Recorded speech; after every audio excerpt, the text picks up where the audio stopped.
تو کوی کیا، تو شفیع کیا، جاوید شیخ کیا، میں کیا، سب ہم بیٹھ کے وہاں کھانا کھا رہے ہوتے تھے. تو مجھے اشفاق صاحب کہتے ہیں تو پتہ ہے مجھے اچھا کیوں لگتا ہے؟ کہتے ہیں تو اردو پنجابی میں بولتا ہے.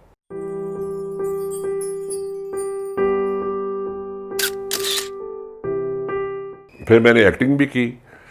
تو ایکٹنگ میں وہ اچھے زمانے تھے 70s میں.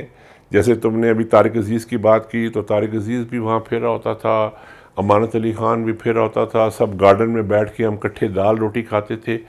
اس زمانے میں کوئی سیلیبریٹی کا یہ نہیں ہوتا تھا کہ جی یہ بڑا ہے، سارے اکٹھے ہوتے تھے. اور چکلالہ میں پی ٹی وی کا اسٹیشن ہوتا تھا، اور وہاں پر ہم جاتے تھے. نہ کھانے کا بندوبست ہے، وہ ریڈی والا آتا تھا، وہ دال اور روٹی دیتا تھا.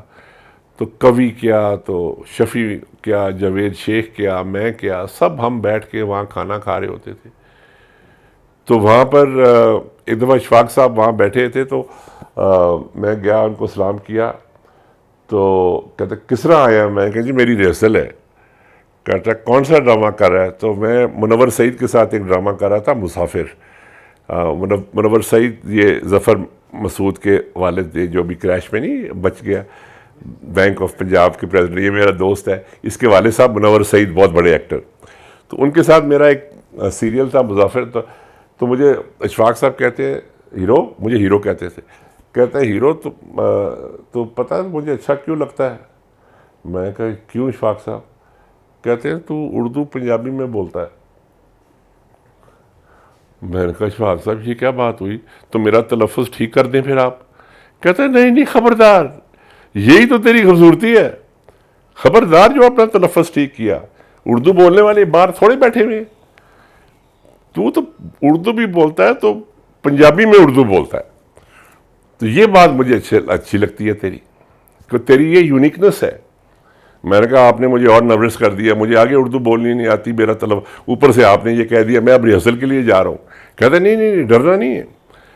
تو یہ لوگ آپ کو انکریج کرتے تھے، یہ لوگ آپ کو خوش کرتے تھے، آپ کو اپنے ہاتھوں میں بٹھا کے اونچا کرتے تھے. آج تو حسد جیلسی ہو گئی کہ میں اس کو ذرا کچھ کر دوں تو یہ میرے سے آگے نہ نکل جائے، یہ اس کو زیادہ پیسے نہ مل جائیں، اگلے ڈرامے میں اس کو رول نہ مل جائے اور مجھے نہ ملے. عجیب ہم نے اپنے آپ کو خراب کر لیا.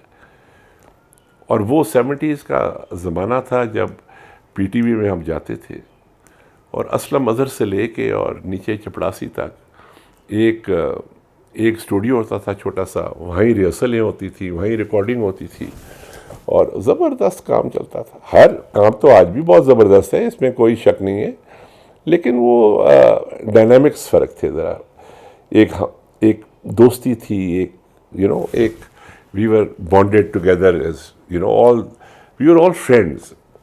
کوئی کمپٹیشن نہیں تھی، کوئی جیلسی نہیں تھی، اور بڑا بڑا فنکار تھا. ادھر وارث کی ریکارڈنگ ہو رہی ہے، ادھر یاور یاد جوگ سیال کر رہا ہے، اور ایسے ایکٹر کر رہے ہیں پرفارم. اور یہ تمہاری طرح کوئی اس طرح کٹ ریکارڈنگ بھی نہیں تھی، لائیو ریکارڈنگ ہو رہی ہے. اور وہ ٹیپ اتنی مہنگی ہوتی تھی. اس نے کہا خبردار تو ٹیپ ضائع کی تھی، بیکاز پیسے کم ہوتے تھے 60s میں 70s میں. کہاں پیسہ تھا پی ٹی وی کے پاس؟ ٹوٹے ہوئے اسٹیشن ہوتے تھے، لیکن ہم نے بس اس میں بھی گزارا کیا. اور بڑے بڑے آج منیزہ ہاشمی، جو میں جس اسکول کو میں ابھی شروع کر رہا ہوں، ہاسپٹیلٹی اسکول، اس کے بورڈ آف گورنرز پہ منیزہ ہاشمی ہے. منیزہ فیض صاحب کی بیٹی ہے. تو میں نے جب منیزہ کو کہا تو اس نے کہا میں تجھے کیسے نہ کر سکتی. تو ہم یہ پرانے رشتے ہیں. اور عدیل جو ہے، عدیل ہاشمی فیض صاحب کا نواسہ جو ہے منیزہ، میرا بڑا دوست ہے. حالانکہ میرے سے بہت چھوٹا ہے، میرے سے 15-16 سال وہ چھوٹا ہوگا کم از کم، لیکن میری بڑی دوستی ہے. بیکاز ہمارے والدین جو تھے وہ ان کی دوستی تھی. تو ایک ویلیوز تھی، ایک